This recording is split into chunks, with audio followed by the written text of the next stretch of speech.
Don't blink, it's your blink. Welcome to the video what you were waiting for. A lot of you guys were demanding this video. I promised you guys a while ago I was gonna do it.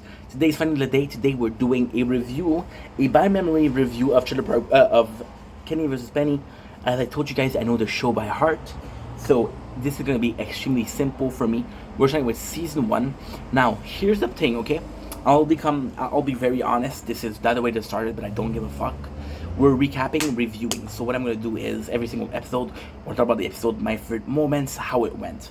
Do the whole recap, symbolize, and do a couple minutes. Now, here's the thing. Season 1 has 26 episodes. Season 2 has 6 episodes. So season 1, we're gonna be doing a rapid fire. So it's gonna be a couple minutes per episode versus season 2, where I'm gonna take my time. And ultimately speaking, you're gonna be able to tell. You're gonna be able to tell how much I like the episode by how much I talk about it. If I talk a lot about it, I liked it. If I don't talk a lot about it, I didn't like it. As simple as this. So without further ado, I'm gonna go on Wikipedia because this is a reliable source, and it's a Canadian reliable source. And we're gonna go on Kenny versus. They're not even spenny there. Versus Sammy. Kenny versus Penny Wiki. There you go. Kenny versus Penny, you got the show. This is extremely perfect. Extremely perfect. Now, before we start, I feel like there's two things we have to talk about. I'm gonna be cheating. So by cheating, I mean very, very simple. It's not gonna be a big cheat. I know the episode by heart. I am gonna refer to the Wikipedia page for the title of the show. The title of the show is gonna be super simple. I also will be referring to this. So if you go on YouTube, right, Kenny, it's not his fault, but the show was taken off YouTube so often that he stopped giving a fuck. He stopped putting the season. He stopped putting the name of the show. He just put in a small name. So what you're gonna do? You're gonna go on YouTube and you're gonna go Kenny vs. Penny season 1. There's gonna be all key VS episode in one place, the channel. Shout out. And you're gonna have season 1, which is 9 hours. Season 2, which is 4 hours 56. Season 3, 4 hours 52. Season 4, 340. Season 5, 341. Season 6, 6 hours. So pretty simple, yeah. Sounds good. Sounds great. So I'm gonna be using these two tools. So it's not a blind review, but it is a blind review. Now, people will say, bro, when's the last time that you watched the show? I watched the show, so it's kind of funny. The last time I watched the show, this is crazy. I watched the show and I know it so much that I went on YouTube and I found an audio-only version of this. And it was black screen, so we just went in. And I watched them, and then I did a review. So now we're gonna be checking. Before we start, you know what? We're on Wikipedia. Let's fucking go. Kenny vs. Penny is a Canadian reality comedy television series starring Kenny Haas, Spencer Rice. When they face against each other in competition, the losers each perform an humiliation, usually selected by the winner. Alton Rice recreated the theory in addition to serving as a producer. It was typically shot in their hometown of Toronto, based mostly out of the house they share. The pilot was filmed in Los Angeles. Yes, because they went to LA to shoot for pitch. There's this, but there's also the fact that what do I want to say?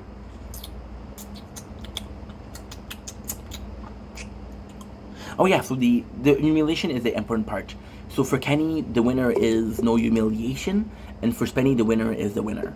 So it's up to you to decide who is right. I believe that if you don't get humiliating is a real loss here. Humiliation. As of November 2008, the show aired on CBC Global and Showcase in Canada. I watched it on Showcase because I did just do the video talking about why. I'm not going to repeat myself. This video is 40 minutes long, so already it's going to be a long video. So sit down, grab a drink, grab a joint. Let's have some fun. It's in Sweden, Netherlands. It's not important. FX, not important. Sweden was nominated. Okay, this is not important. Okay, well, kind of important because this is how far the series went. The series was nominated for the Canadian Comedy Award in 2010 2011, and for Germany award in 2005, 2006, 2008. In the Best Canadian Comedy Series and received a Rose d'Or nomination in Switzerland. Best International Comedy Series. It was huge in Germany, and Germany was huge. And the show has spawned several replicas of its format, including family-friendly French-Canadian version called Frank vs. Gerard. I used to watch that shit. What got me into Kenny vs. Penny was Frank vs. Gerard on Rock TV. Ed and Spencer in the United Kingdom, Juan and Roman in Colombia, Elton vs. Simon in Germany, Katja vs. Bridget, Dennis vs. Valerio in Ireland. So the funniest thing is, if you watch the podcast, you talk about how Colombia was crazy. Colombia, the audition to find our Kenny versus Penny, it was really cool. But you see, as a trick, they directed the show. They were involved in the other. They were involved. Now, after a couple of years, it was revealed that Kenny was a lot more involved with the production, was a lot more involved with the behind-the-scene process of it than Spenny. But hey, we're also playing the towers. That's why you're seeing me push a lot. I'm gonna wait until the fucking motorcycle go. The motorcycle, I love you, but not this one because it's being loud. Now I'm trying to film. Oh, he's just chilling. Okay, that's cool. Very nice, thank you. So premises. There's 86 episodes. I said 89, but I didn't say 86. Kenneth premise. Kenneth, Kenny, Joel, and Spencer are two childhood best friends who compete against each other in a series of competition. The loser. Good job, small penis. The loser of each competition must suffer an humiliation chosen by the winner.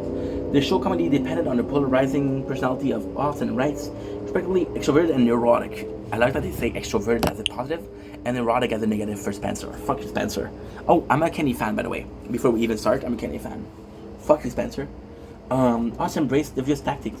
The show and often cheated, found loophole in the rules of the competition, and intimidated Rice with insults, elaborate scheme, and manipulation. Contrast, Rice rarely cheated and tried to compete honestly.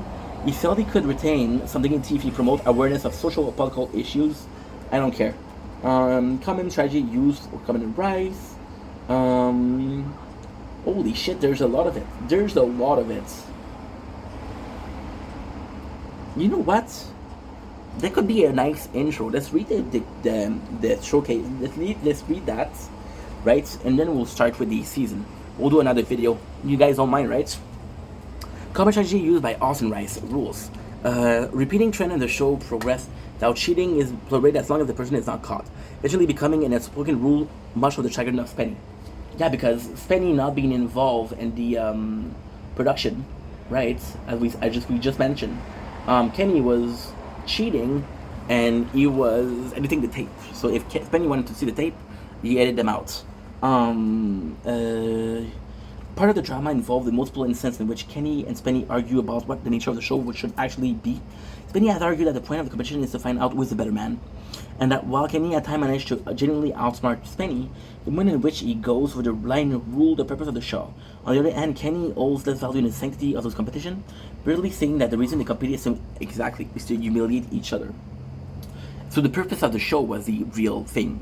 It's like, what are we doing a show for competition, or are we doing a show to humiliate if we lose? Ultimately, it becomes clear that the spectator of the nature of the show should be motivated by creating a playing field that is biased towards collective strength. Kenny approach that's problem solving is to think outside of the box, a clever workaround. I love that. Thus, causing him to prefer rules that are minimal and vague. On the other hand, prefer rules that are concrete and to employ admirable if reductive strategy.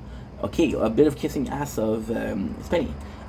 Cheating. Us cheating during 27 of the 56 of his victory, while Rice cheated during 5 of his 27 victories.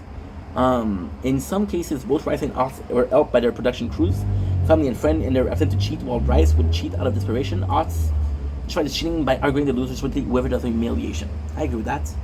It's funny that they considered the use of family and friends to be cheating. And so Alt regularly tried to make Rice annoyed during competitions so he would lose focus. Exactly.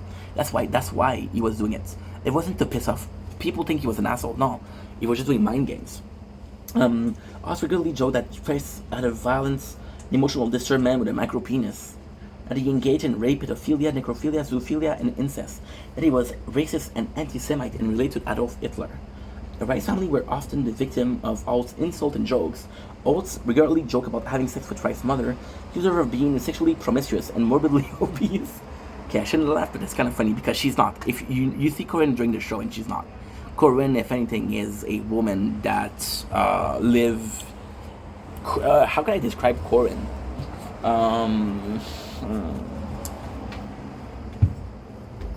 I think Corinne. It's okay. So now this is gonna be a bit psychological. It's hard to talk about Corinne because Corinne is often portrayed by Spenny and by Kenny. Kenny treats her like a whore, and Spenny said that she's a saint. So you have two unreliable narrators. Do I think she's a whore? No. Do I think she's a saint? No. I think she's a person that has certain version of respect, of priorities at least. But ultimately speaking, I think that Corinne is more so. How can I say that without being impolite or an asshole? I think that Corinne. See, the reason why we're talking about that is because it does play in the game. So, for example, with Kenny, Safi, she's rough, she's strict, but she's also like a really good person. And Kenny is a really good person. Miriam, she's the younger sister who constantly being bullied. So it's amazing. Miriam, so it's most likely how they treat Kenny or how they treat Spenny. Miriam is the younger sister. I love Miriam. She's super cool. Miriam is the younger sister who was constantly bullied by Kenny and by Ronnie, but more so by Kenny.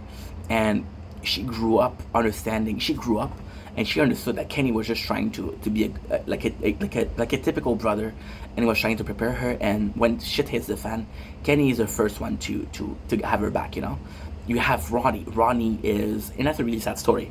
So the father of Kenny, Jack Otts, died really young. Well, no, that's not true. Okay, so Jack had Kenny when he was very old. So Jack died when Kenny was still young. Miriam was younger, I think. I don't remember what. I remember Miriam being very young. So then, because the man of the house was gone and Safi had to take care of the 3 kids, Ronnie came out and he was going to school. He was trying to be a doctor. So Ronnie is the classical older brother that has to solve shit because nobody else would solve shit. So think about Big Bang Theory, Georgie Cooper, the brother of Sheldon, or think about anything at all. So yeah, so this is pretty sad. Corinne. Okay, I think that's it. Okay, perfect. I'm gonna put it like that. I believe Corinne is extremely worried about how she looks, but not really worried about what she does.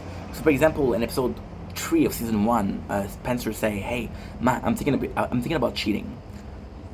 Well, what would you say? She said, "Well, I'm not okay with cheating, but he cheated every single competition, so you're kind of justified to do it." Yeah. So she's more. I don't know. Corinne's a hard character because we know so little of her, and it's kind of sad because when Kenny had the contract for Kenny vs. Spenny, he was very, very happy, and he shared with his family. His family were involved. There's so many competition, and it doesn't seem like it. There's so many competition when there's Miriam. There's so many competition where there's Safi. There's not a lot of competition when Ronnie is there, but Ronnie's a doctor, so you know. But he involves his parents and he involves his sister, you know, which is super important. Corinne, the second that I think you never see her that is not blurred. Okay, cool. I think the intimidation. Ott's main tactic was to deceive Rice. Oh, shit.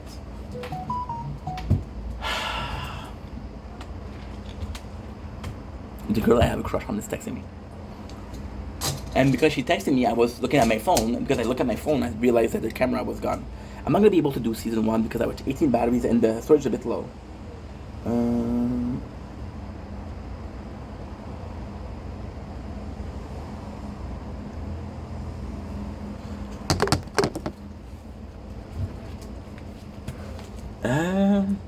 Okay, so it's funny. So I cannot tell you about what it's trying because this is much later, and this is completely, um, it's completely spoiler.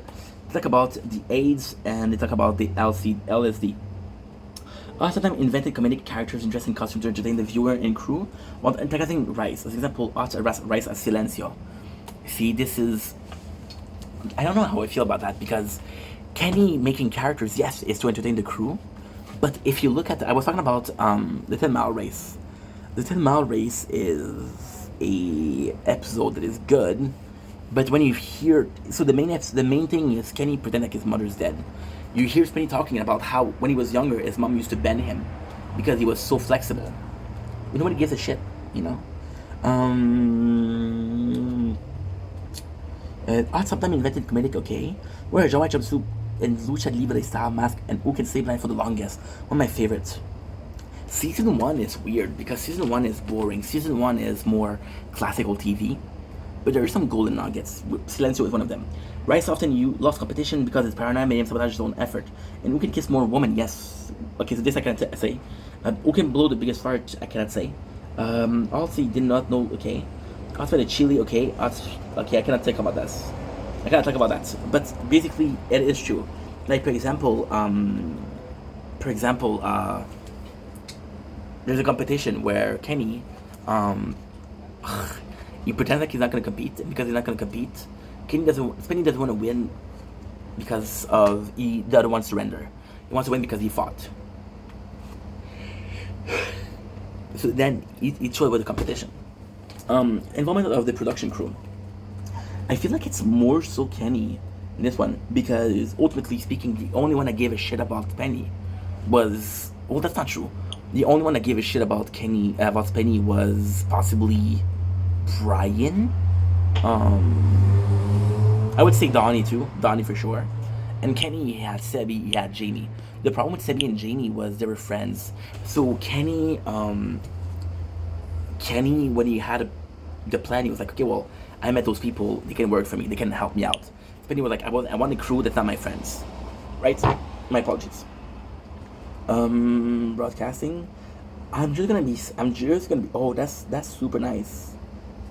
I'm just gonna be talking about production.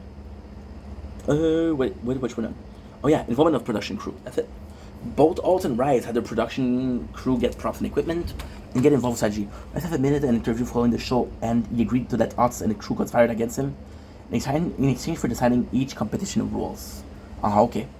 So basically, he gets to see what's the rule, and then you can cheat.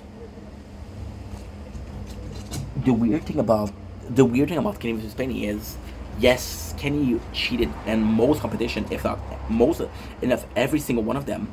However, there's a however that's super important. However, there has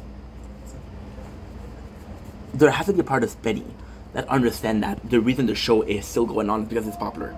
And because it's still popular is because of Kenny, it's not because of him. I'm not saying that Spenny isn't capable of being entertaining. I'm just saying that in this very peculiar sense, he isn't entertaining. It's not. Okay. How can I say this? I wouldn't say Spenny is not entertaining, right? Spenny is entertaining, but Spenny is entertaining in a sense of this is a competition show. There's competition. Let's compete. Kenny is entertaining in a sense of, you know what? Fuck the rules. Let's just have some fun. I go to the bathroom. I'll be right back. Sorry about this. I had to go to the bathroom. It was an emergency. I'm going to be finishing this video really soon because my batteries are low. And I'm tired, so I'm going to go sleep. So yeah. Okay. Production. We were where? Okay. Soundman Brandon Mishi is in unit coordinator Jamie Tierney. With production crew member who help us. Michi used his skill as a pianist. I like Brandon a lot. He's a saxophone player to compose songs for us. My favorite moments with Brandon is possibly writing the song of "Don't Forget the Children," which is who can have the better concert. He was often an active participant in us band, and who can wear the gorilla suit the longest. And Safi wore gorilla costumes to confuse Rice. Oh, that's a spoiler. Sorry, but it's only season 6, which I'm not gonna do before. I might be doing the whole show tomorrow. I don't know. Um, basically relied on his unit coordinator, Donny Rose, to help transform strategy, stop Oz from cheating, and or foil Oz's attempt to make Rice lose. Oz fired Rose after 2 seasons because he felt he was giving too much help to Rice. That's not true. That's not true. Spencer. Well, okay, so it's complex. Spencer fired Donnie, right? But it's not clear if it was because it's not clear because if it was because Kenny told him to, or it's because he decided to. During the first one, yeah, I gotta talk about that. Rice also had production assistant Brian Pico, and he considered Kevin Morgan. Kevin, right? Okay, so